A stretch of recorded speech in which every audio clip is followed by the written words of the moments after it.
Live to Fight is the type of company that Dana killed.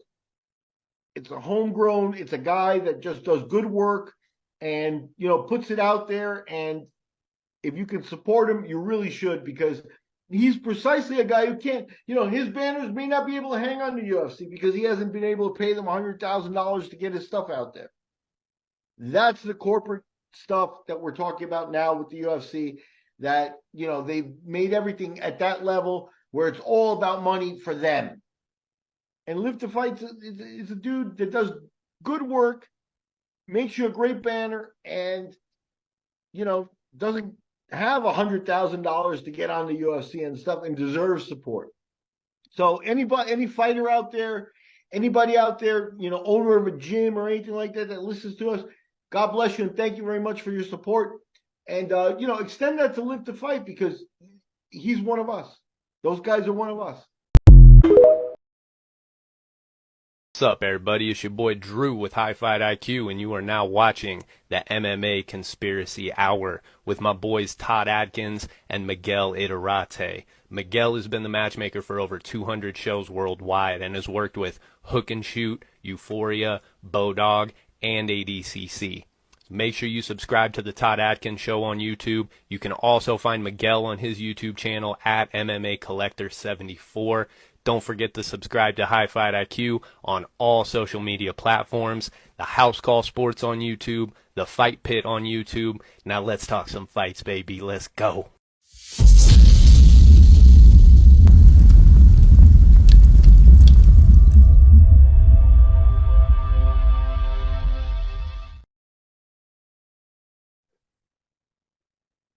All right, so this is Todd Atkins, and I'm back with Miguel Iterate, and we're going to do another MMA Conspiracy Hour, but this is more going to be maybe not a conspiracy, but more of a fighter pay show. And, as always, we want to thank our sponsors, Live to Fight and Bet Stamp, and thanks Gian Radzuan for this Fairtex shirt I got today in the mail. Gian's a great fighter in ONE FC. And, Miguel, I kind of want to give you a chance because when I brought this idea, or this, not really an idea, but show subject, I had seen a lady on Twitter basically saying she was going to be homeless here soon, and she's on the UFC roster, and she was talking about being forced into some weird stuff and whatnot. But, we had in the past, we had a couple of other fighters, one who was saying that basically he had joked that he was going to have to rob someone in the parking lot because he basically had no money. And this was after a fight, that he was going to have to retire because it was just too expensive for him to be in the sport, And so I've had a number of fighters recently kind of talk about this. And recently, well, this has been going on for 25 years. Right, but I'm saying recently it's come, these things keep going, but I think in the UFC, they kind of do a good job of keeping their fighters from talking about it. But it has happened more. And I just wanted to kind of give you a chance to kind of give your opening thoughts on this subject. Okay. Do me a favor while we're looking here. Go to UFC 300 and pull up the fighter pay, the standard pay, the win-lose bonus money, and all that stuff, because if the fight, I believe it happened in Vegas, right? If it happened in Vegas and it's public knowledge, and that shit gets published every single show. So find for me what the standard pay was, the guys that lost, that took home their money, then the guys that won, their show money and their fight money, and let's go through them in detail. Because this is this is a couple months ago, and we're gonna see. Now, obviously, the main event guys, Gaethje, Holloway, got a couple of $300,000 bonuses and things like that. So he's less worried about money than anybody else. You know what I mean? But let's talk about some of the undercard guys and find out. Let's dig deep. Did anybody fight for, say, less than 20-20 on the UFC 300 card, the biggest card of the last couple of years? That's the one curious thing to look at there, because 20-20 would mean $20,000 for the fight, and then a $20,000 bonus if you win. So it means that the loser basically went home with $20,000. Now let's do some basic math on that. $20,000, and you're an independent contractor. So I believe that you'll probably get a check for about $20,000. They may be vulgar enough that they discount from there a few $100s for the medical exams and licensing and a few things like that. So, but let's just say you get a check for $20,000. After taxes, that's 15. We're going to do taxes at 25%, which is generous also, but 15. And then let's say that your manager, your trainer, and then strength and conditioning coach and a nutrition coach and stuff like that gobble up another maybe 30%. So now from 15, you're probably going to take home, on that 20 to show, you're probably going to take home about $11,000.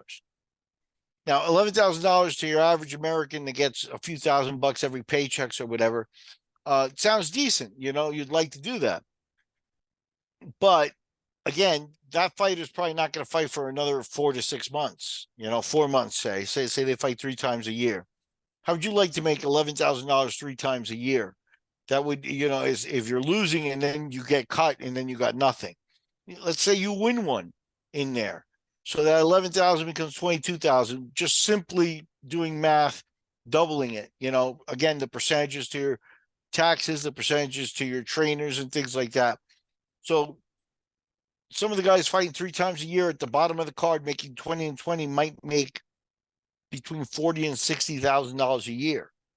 That's not great money. That's lower middle class money in the United States nowadays. And then there are other things that go into that. We're just taking the bottom of the barrel percentages. Taxes are probably higher. Some of those managers and other people may actually take more of a percentage. But then what if they were like, okay, this is a big fight. Oh, you're going to fight on UFC 300. We got to take this seriously. Let's rent a house in Big Bear and, spend 2 weeks with a whole training camp at altitude. You got to pay sparring partners and other people, nutritionists and other people, maybe, like the fighter's going to sit there and mop his house. You got to pay the cleaning lady and the cooking people. Like they're going to sit there in the kitchen cooking their meals, maybe. But at the same time, they're probably going to also maybe spend some money and have some people there. So the money goes really, really fast when you're trying to do fighting at the highest professional level. And there simply is not justification. Do you have those numbers for UFC 300 yet? Yeah, I brought some up. I was getting a lot of there was this one website. So I'm going to tell a story because, Dana likes to think that he's the only expert on this. And, I've had fighters under contracts for $1 million. I've had fighters under contracts for extended periods of time, a couple of years and things like that. And I do understand some of the management that goes on with that. I remember back in 2007 when we were with Bodog, I was approached by a group from Canada, a very professional group of fighters. To be honest with you, I won't mention any names. So people who look at my roster can maybe figure out who they were, but it's not important.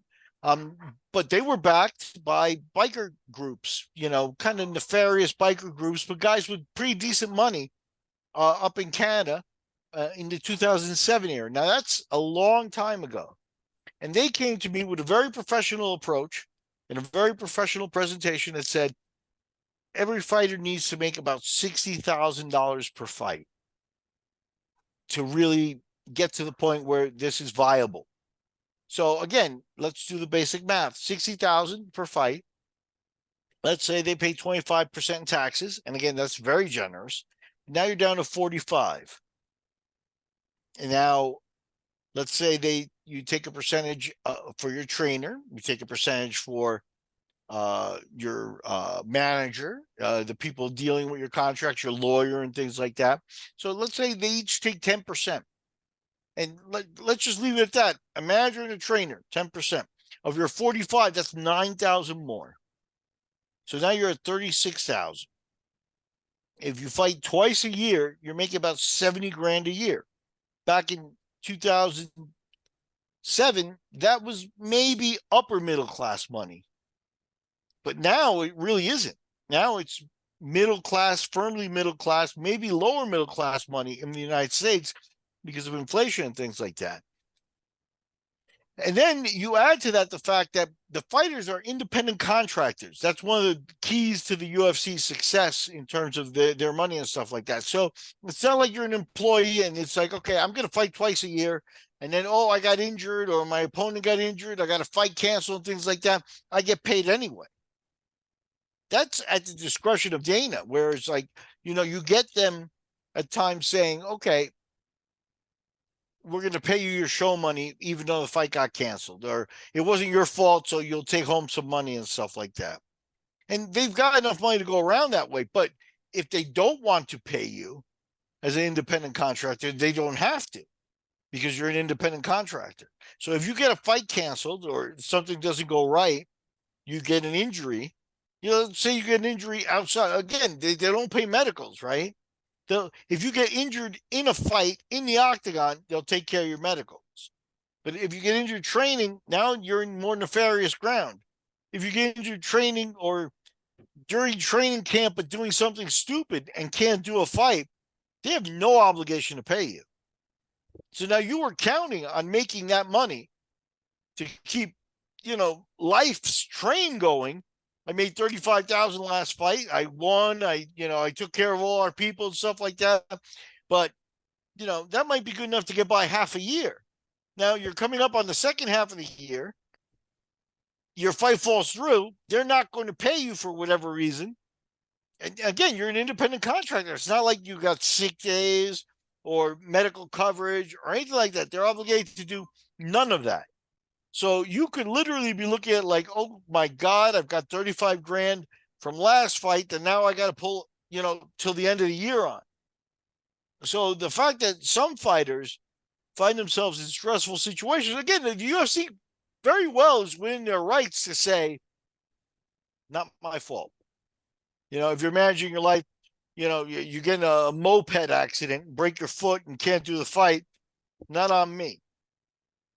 But again, if you work at any job out there that you've got your medical coverage, you've been paying it, you get your sick days, you get your time for recovery, and, maybe you're getting a disability type of insurance and stuff like that. The UFC is obligated to do none of that.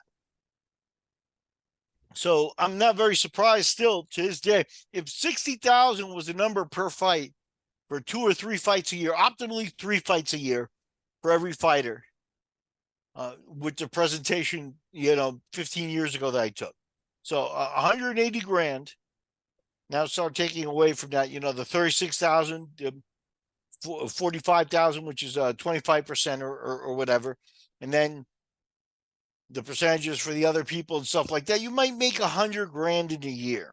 And again, if you decide to go to Big Bear or to do a big training camp where you're also bringing in training partners and things like that, money starts going.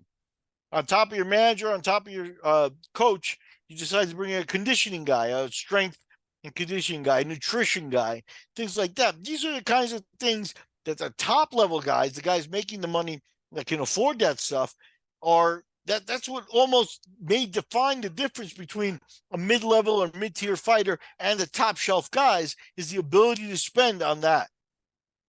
No one comes in, even now, guys from Dana White's Contender show come in with 10 and 10 contracts. You know what I mean? So if you go in with a 10 and 10 fight and you lose and you get $10,000, you're looking at about $5,000, $6,000 take home after taxes and after all is said and done with all the other percentages. How long can an American nowadays live on $6,000? Just a month or two, 3 months, 3 months tops. 3 months is extremely generous. You know what I mean? And there have been fighters complaining about this sort of thing for a long time. I'll give you a good example. There's an interview on the Lights Out podcast, and that's my old podcast that I used to contribute to, so I don't like to bring them up that often, but it is one of the most important interviews I feel that we did was Gray Maynard. Gray Maynard was a absolute championship level fighter. He didn't break through to win the championship. Go to the interview and listen to him tell his story. He was, while training for world championship fights, dabbling in real estate because he's in real estate. That's where he was going to make some money. Buy a house, remodel, refurbish it, sell it, turn it over, make some money. That's what he was concentrating on more than a world title fight because of the nickels and dimes in life.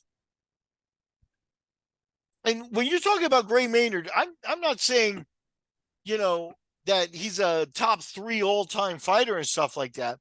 But in his day, he was the elite. He was absolutely an elite fighter. His resume from wrestling through high school and college like that, he came with a dedication and credentials that you get very few people that prepared to do this sport than Gray Maynard.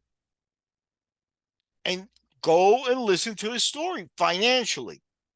It was the finances that hurt him at the end of the day because I think he got multiple title shots. And him and Frankie Edgar were in a situation, I think, where, in Gray's situation with Frankie, he got his nemesis. And Frankie was going to take him out a couple of times in big fights and things like that. But he was on the receiving end of that. He had a contract, say, for 50 and 50. So he lost. So he got the 50. He didn't get 50 and 50. He got 50. Right. And then now start taking away the taxes, start taking away the percentages for the manager, start taking away the percentages for the training partners, start taking away, trying to upgrade your training camp, moving it to a certain place, even for a couple of weeks, pay rent in Big Bear. Big Bear is thousands of dollars for a week. And these stories go back a while. So when Dana and the UFC says that the UFC's pay has improved, yeah, it's gone up in terms of nobody really enters the UFC fighting for 2,000 and 2,000 anymore. But has it improved to a situation where the fighters can say, I'm in the UFC, I don't have to worry about money? I would tell you that the roster is probably in a situation where you're still looking at, maybe half the roster is still in a paycheck to paycheck situation, like where guys, they get paid on Friday, they pay their bills, they take their girl out, maybe they go to the bar, have a couple of drinks and stuff like that. And then they have no money by Thursday or Wednesday, and they're waiting for Friday for the next payday and stuff like that.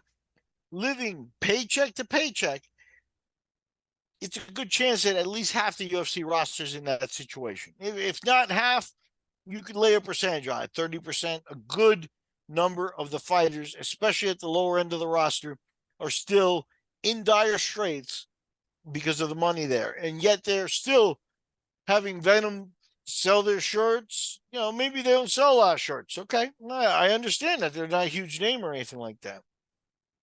But again, when you take away, when you add the fact that they don't have medical expenses, they don't have, sick days or anything like that, if they have a fight canceled, these things could be absolutely catastrophic for the day-to-day finances of a fighter.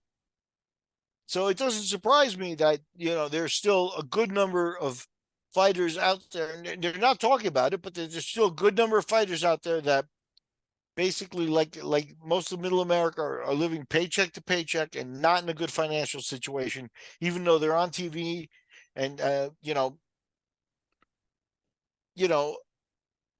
the NBA rosters, the 12th guy on the team makes $1 million.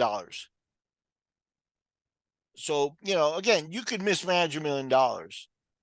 I remember back in the old days, I had some contact. I won't give details, but because of my job, I had some contact with a New York Knicks player named Johnny Newman. He's probably a good 6-man on one of the good teams that the Knicks had back in the 90s. And Johnny Newman, hey, taking care of friends from when he grew up and stuff like that. He used to pay a guy $500 a week to wash his clothes and do his suits and do minor stuff like that for him. That guy wound up committing credit card fraud on Johnny, and it was one of the things that those guys deal with and stuff like that. But again, these are inconsequential. Money goes, but NBA players at least make $1 million at the lowest level. The UFC guys, you have to get to the upper tier before there's anybody talking about making 7 figures. The absolute upper tier. It's not even like, 30% of the roster makes $1 million. I don't think that's the case. So most of these guys are still drastically underpaid. It comes down to this. The NBA, in their revenue sharing, pays more than 50% of their pay to the players. So whatever money comes in, more than half of it has to go out to the players. And that's why there's salary caps and things like that. The UFC, that estimate is at 15%. 15% of the money coming in goes to the fighters. 15 to 20%. So what's that? The 30% difference with the NBA. And again, the NBA are machines. The best doctors work for the NBA. The owners are making tons of money. They have executives up and down and out the yin-yang. Every team with a general manager, an assistant general manager, this, that, the other thing and stuff like that. It's not like there's not enough money there to share. The UFC seems to vacuum all that up, and they don't really have that executive machine of people. Dana is, again, the richest person created by the sport of MMA. You decide I'm whether looking that's at right these or wrong. payouts that you're asking about. So there were 4 people. I think, I don't know. I don't think all 4 of these had base pays of over $1 million, but 4 people who made over $2 million that night. Okay, And that was Max, Pereira, Max, Gaethje, Zhang Weili. The rest all made, the next highest was Oliveira, which is 779,000. Everybody else made like less than 500K. The how much was lowest, the lowest guy? Yeah. Cody Brundage, who fought Bo Nickel, got 64 grand. Okay. Let's talk about Cody Brundage's MMA experience for UFC 300. He got $64,000. Again, for the average American in the walk of life, if you just have $64,000 drop out of the sky and hit you, like let's say you win at a casino, you will gladly go to the window and pay your 25% taxes, right? So now what are we talking about? 16 grand in taxes, something like that, whatever that number is in taxes. So now you're going to go home with maybe 46,000 or something along those lines.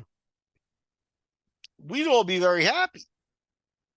But again, now let's say, and I'm not sitting there with a calculator in front of me, but let's say he's got about $48,000 in pocket after taxes. That's probably less than that. Again, do the math. It's very simple. Manager, that's 5 grand more.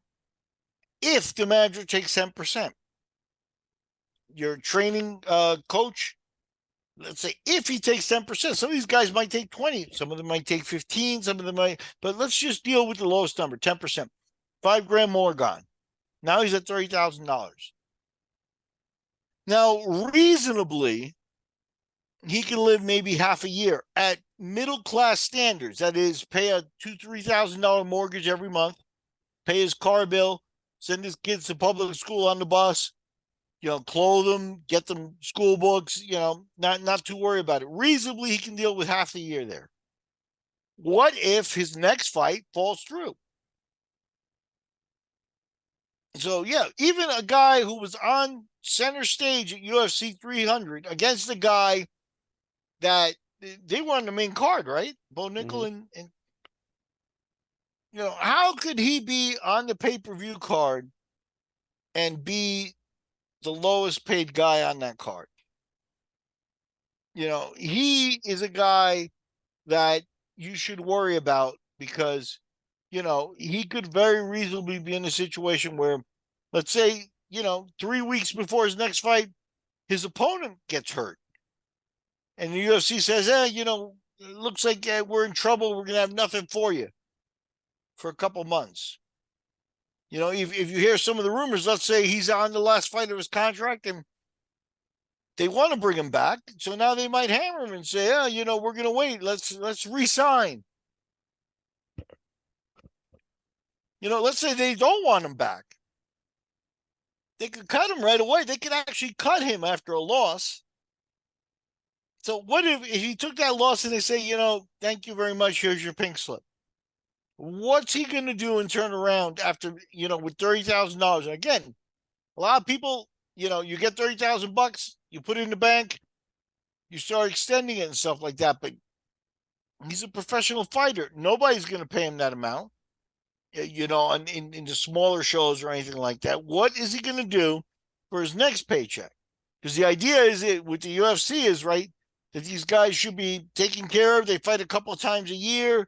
And the money is coming in, but that's a facade. That's not up and down the roster. And again, with things like the independent contractor and things like that, they manage that very, very carefully.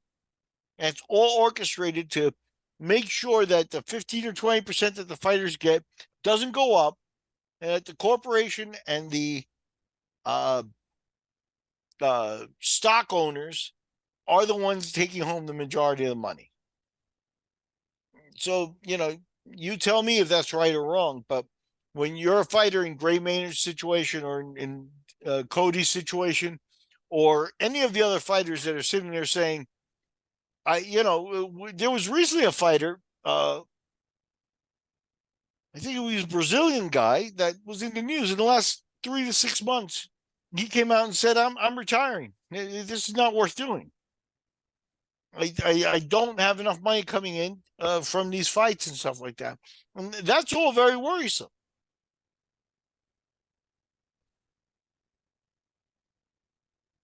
What are you looking up? You look busy. When I'm looking at this, I wanted to kind of add some context. So I'd say out of the top, you have the top 4, and then you have 4 below them: Oliveira, Hill, Prohaska, Harrison.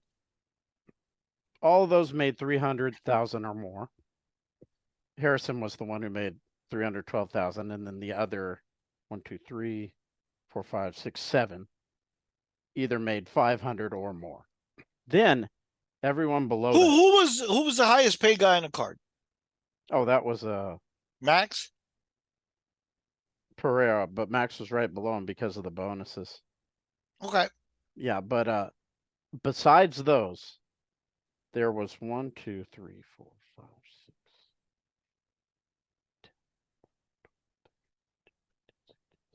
17 of the fighters made 200,000 or below. 17 of the fighters on the card. Okay. About 3 made less than 100K. Okay. Now let's just take 200,000 as the number. Again, and I know maybe it sounds repetitive, but just to let the facts sink in. So, 200,000. Again, we're going to be generous. 25% go to taxes. Now you're at 150. You're going to put 10%, and again, being generous at 10%. 10% to a manager who deals with your contracts, 10% for your trainers. Let's say you spend another 10% on bells and whistles for your training camp. Maybe renting a place away from home where you can isolate and really train, having a gym and things like that. You spend another 10%. Nutrition coach, somebody to cook for you the food and make sure that you're eating real healthy, making sure your weight cuts there. Because some of the elite fighters do all that sort of stuff. So let's just say 10, 10, 10. Now you're talking about 45,000 more. Talking about a guy who made $200,000 is going to take home 105,000. 105,000 is decent money for a yearly salary.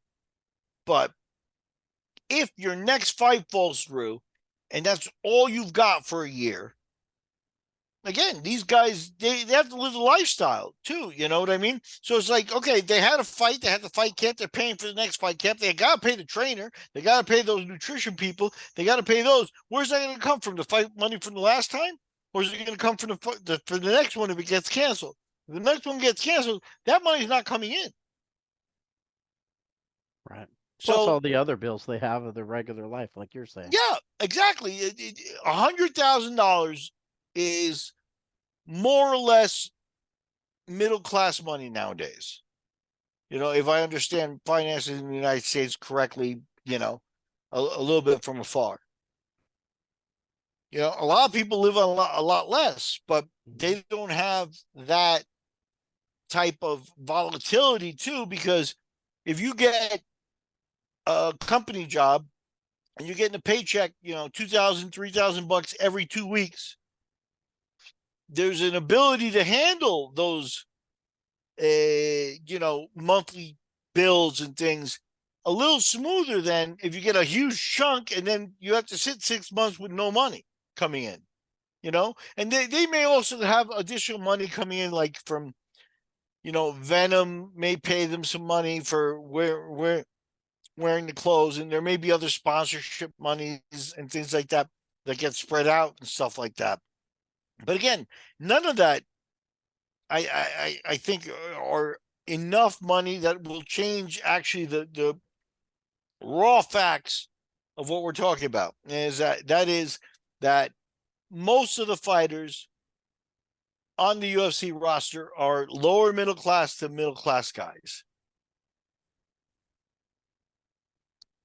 Yeah, and to hear someone saying like they're going to be homeless, or you know, someone like Jared Cannonier, who's basically a a championship contender, saying he's broke and things like that. It's pretty crazy. Yeah, and again, when you break it down to guy by guy, woman by woman on the roster, the UFC can justify, okay, you know, that guy's got demons, his lifestyle, you know, baby mamas that he's got to pay and things like that. Yeah, some of that is on the individual. But again, you're talking about guys, you know, the UFC roster, and I mentioned the NBA a lot, but they're actually pretty similar in that the NBA roster and the UFC's roster are both about 700 people worldwide. And again, the NBA at least has gotten to the point where at least the minimum guys make up to $1 million. And the NBA has got the same stuff on the grassroots going on, in that, you know, there's a CBA and there's going overseas to make money. And, you know, the overseas players may make $100,000, $200,000 and may be in, you know, a lot tighter situation of money. But once you're at the NBA level, they all make at least $1 million. So in the UFC level, where they will take all the claim of being the elite of the elite, like the NBA, you know, nobody compares NBA players to, you know, the Turkish basketball league. But a lot of guys, when they leave the UFC, maybe they'll go to the Turkish basketball league to pull in a couple $100,000 for a year and, you know, get by. There's none of that in the grassroots in the UFC, where beyond the UFC, where most of the shows under it you will make drastically less money and live paycheck to paycheck. You know, it probably doesn't exist as much anymore, but you would have guys who would fight every weekend. You know, I got paid $1,000 for my fight this weekend. I got, you know, 800 next weekend, and now I'm cobbling together stuff like that. And here's the other interesting part. The UFC won't let you do that. So it's not like, you know, if Gray Maynard back in the day had said, you know, I got an offer to fight on this smaller show, they're going to pay me $20,000. It's less than I make for you, but, you know, $20,000 would really help out. They would. It's not even a question whether they would say no. You know what I mean? There's absolutely no way they would allow that fight to happen. So there's still a lot to do on the pay structure here. And again, when you look at Dana, you know, ranting and raving on podcasts, and, you know, again, Dana, Joe Rogan, Rogan's a little bit of a different story, in that Rogan has another product that he's turned into his money. And part of that is because of the notoriety he had at UFC, because he was a UFC announcer and, he's got a podcast. A lot of people drifted over there. And then, he's got obviously compelling material. So, but those are the two richest guys in MMA. Hands down, unless you're going to talk about Fertitas or Rami Aram and guys that had money beforehand.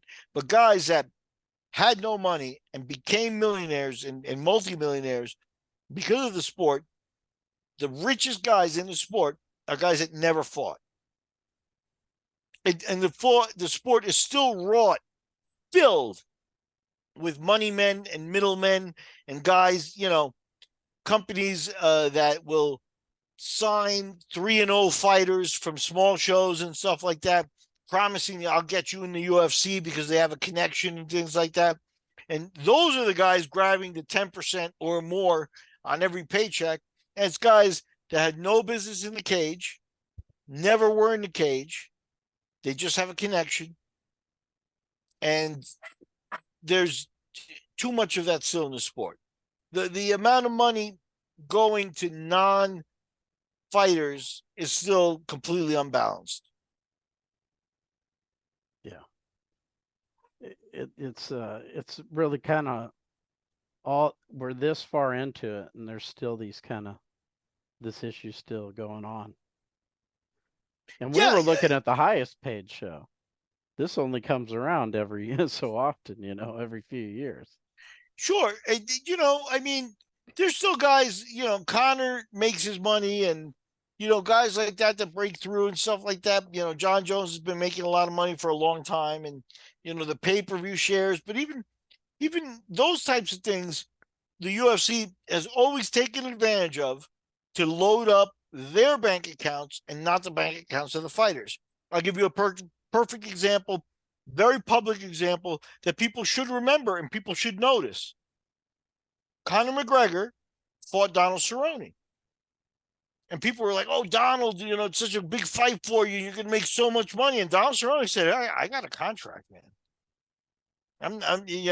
It ain't all it's cracked up to be. And you could sense, I don't know if bitterness is the right word, but you could sense Donald wanted to talk more. Donald had a cautionary tale there that he was being used because, yes, his name combined with Conor's name made for a big marquee fight.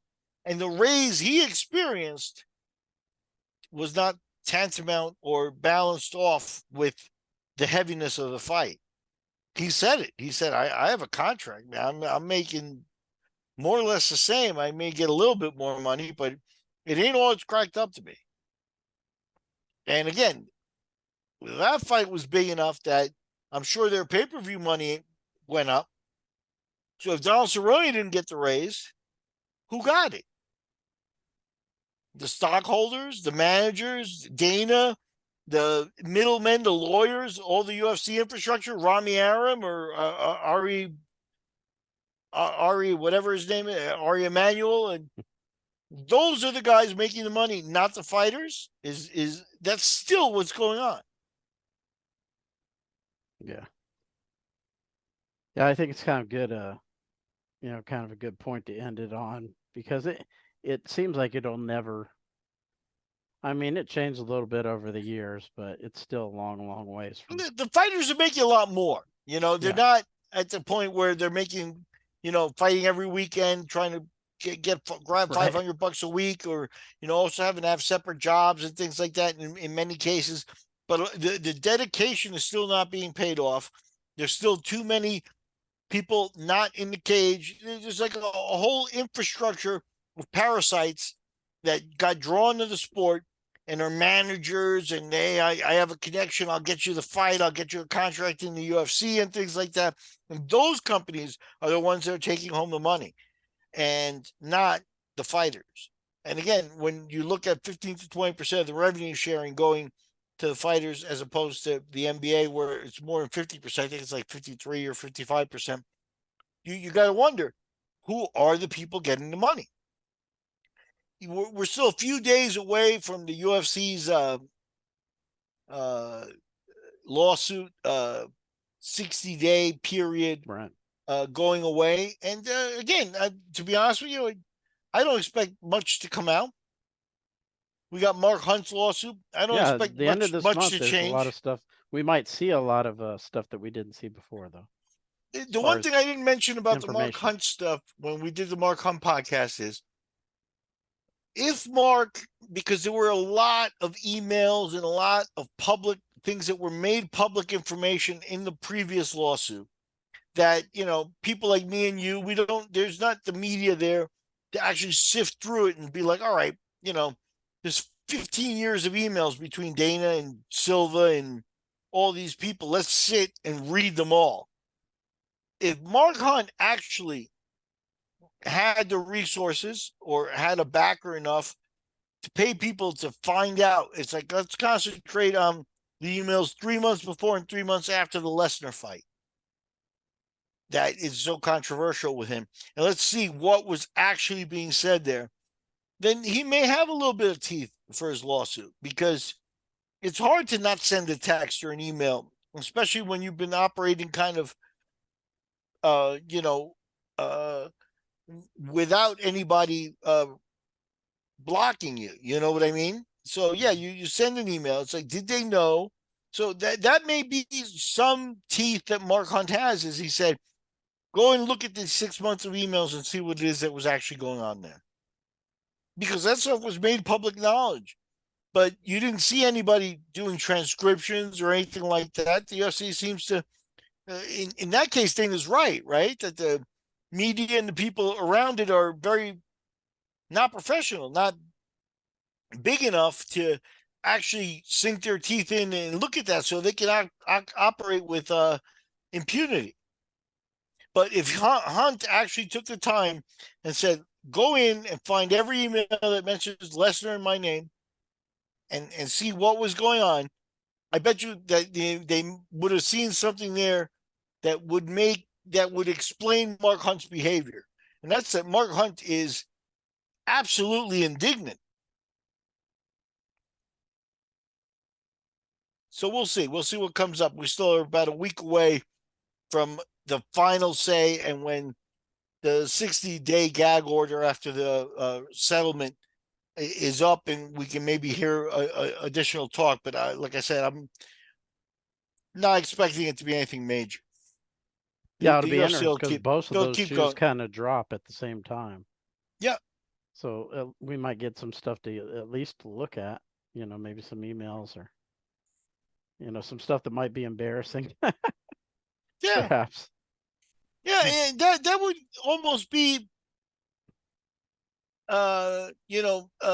affirming what Dana's rhetoric is on the internet, and that is that the overseeing the people watching and following the media are so small time that they can do whatever the hell they want, Right. and they're under absolutely no threat. Yeah, and that way he should be grateful that these is the media that covers the sport. Yeah, instead of being so mad about it. So yeah, it's going to be interesting when that stuff comes out here in the next week or so. Like I said, I'm not predicting it'll be much, but I think we've done a good wrap up here on more or less percentages. Like I said, I think we went on the low end of percentages for taxes and for what fighters are actually paying the middlemen to get the job done and stuff like that. I think that's why you wind up with a lot of guys still in a questionable financial situation, even though, and it goes back, even 10, 15 years ago, who was the top stars the UFC had? Anderson Silva was one of the all-time greats, and he was making big money by UFC standards. Mm-hmm. But he's a Brazilian. He also maybe didn't have the financial acumen to handle, a couple $100,000 at a time or whatever and stuff like that. And the other problem there is that in Brazil, you've got Ronaldo and soccer players making European money they were on hundreds of millions of dollars of contracts. And now you've got Anderson Silva, just as famous as Ronaldo, but only making a fraction of the money. And sometimes, trying to live the lifestyle catches up to you and stuff like that. So the amount of money, the story has always been the same from the very beginning, is that even though money has gone up, the amount of money that the actual fighters get for this sport still seems to be very low. And you see Anderson and Chill are now having a boxing match on June 15th Oh in my Brazil. God. No, Did you I hear didn't about see it. this? No, I didn't hear about that. And I So that wish you kind of hadn't told plays me. into what you're talking about. Why on earth would they do this? Yeah, I heard from Chael that he made about $8 million for the Anderson Silva fight. Mhm. And I would give Chael enough credit, and he's not a guy with a lot of lifestyle, like he's not about girls or partying and things like that. So I would hope that he has some of that $8 million left. He is starting So getting more fancy though, with his haircut and his like glasses and his schmo look. he's starting to spending a little bit of money and Mhm. stuff like that. Maybe he's enjoying that notoriety, but I would hope he doesn't need the money direly. Like if I don't do this boxing match, I don't know how I'm going to pay for my house. And I understand from the grapevine that Anderson did right the ship at some point, and that he also has become a lot wiser with that. But there are guys like Bigfoot Silva, for example. I mean, Bigfoot Silva's wife and child didn't each deserve a Porsche, but that's what he spent some of his money on. And Bigfoot is a guy that you saw do fights outside the UFC afterwards and stuff for the money and grabbing and stuff like that. You kind of wonder, where did he wind up? Mhm. So yeah, and Bigfoot was a guy, a heavyweight contender, at kind of at one point probably one of the top 5 heavyweights in the world. Should he be? And again, nobody can control him if he wants to buy a Porsche for his daughter. You know what I mean? It's maybe not the wisest way to spend your money. But at the same time, there's no help for these people either. Henderson, I understand, is right to ship, has some financial help. So maybe they're doing this. Once you're a millionaire, you want $2 million. Right. So, and I'm okay with that. I understand that. So if Chael and Anderson get paid and they're comfortable and still like that, I that might not be a case where they're both doing it for need. They may just be doing it for wanting. That's okay. Yeah, they'll have to excuse me if I don't watch. Now, I want to let you talk a little bit about MMA Collector. This is getting bigger, I think, as far as the time you're putting in. And Well, I've been having fun with it. It's fun again, and I did an interview. I'm very proud of that. We just published today. It's gotten a pretty good response for our site, which we don't get millions of views or anything like that. But we interviewed MMA pioneer Brian Johnson. It's a little bit of a I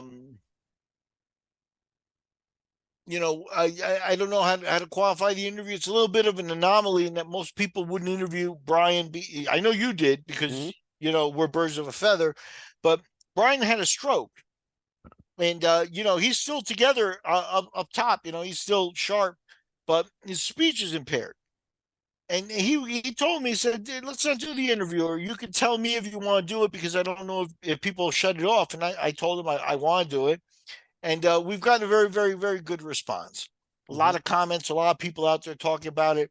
A lot of people glad to hear from him. Some people kind of surprised, that a guy that was that level of athlete is, now, he's obviously older, but also suffering the effects of the stroke. So it's noticeable. People are like a little shocked, like, wow, I'm surprised at that stuff. But more power to Brian. That's balls to actually do the interview and not let yourself be shut off. And I'm proud of him for coming on. I'm proud of the interview for being able to do it. And yeah, that's the kind of thing we got going on. Me and you have a couple of interviews. I have an interview with an MMA pioneer from Canada coming up later this week. And I think you're going to still help me out with some of the interviews from some of the Hawaiian guys that we've been pinpointing and stuff like that. So we're targeting historic interviews. That's what we do.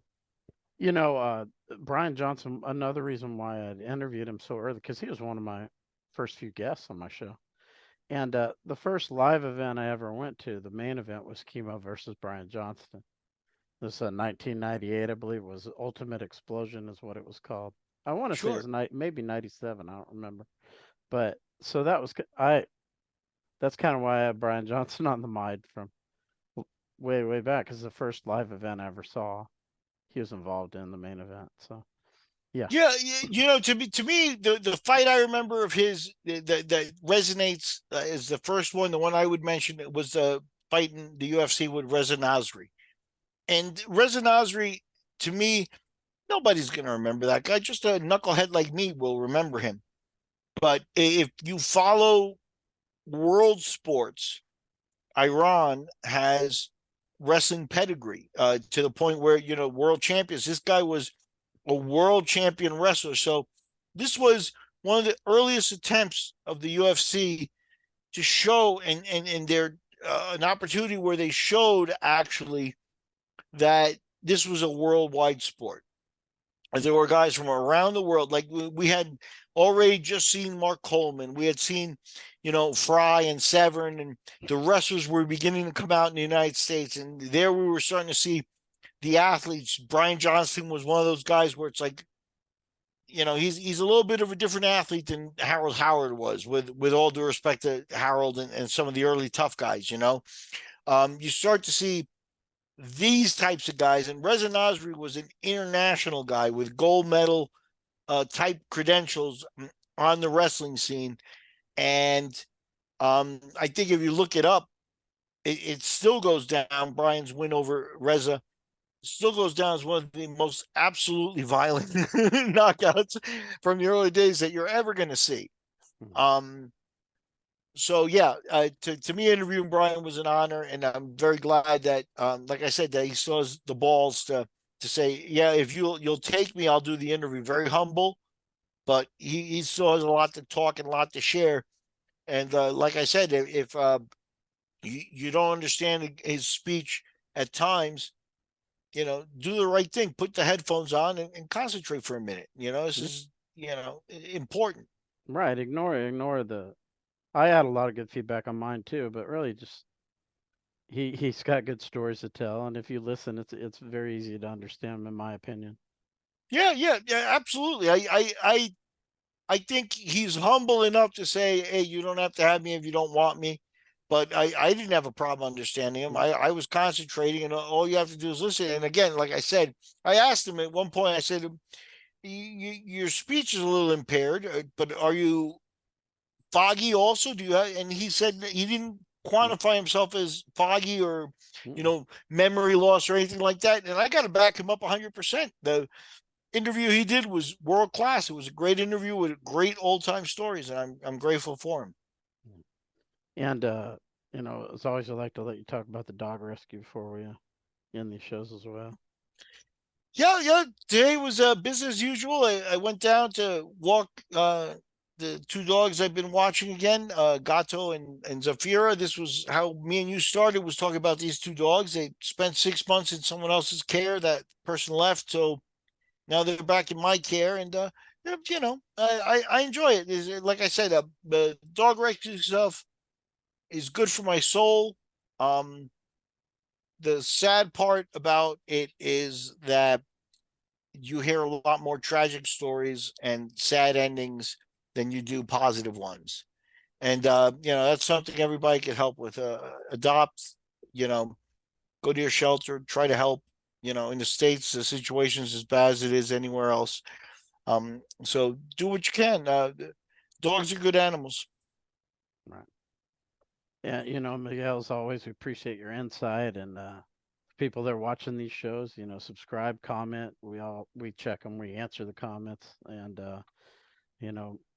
check out our memberships. I made them as cheap as possible. If any of you guys We recently did an odd show, and I'm going to shout out. He probably won't hear it here, but I'm going to shout out one of the fans out there because he caught me.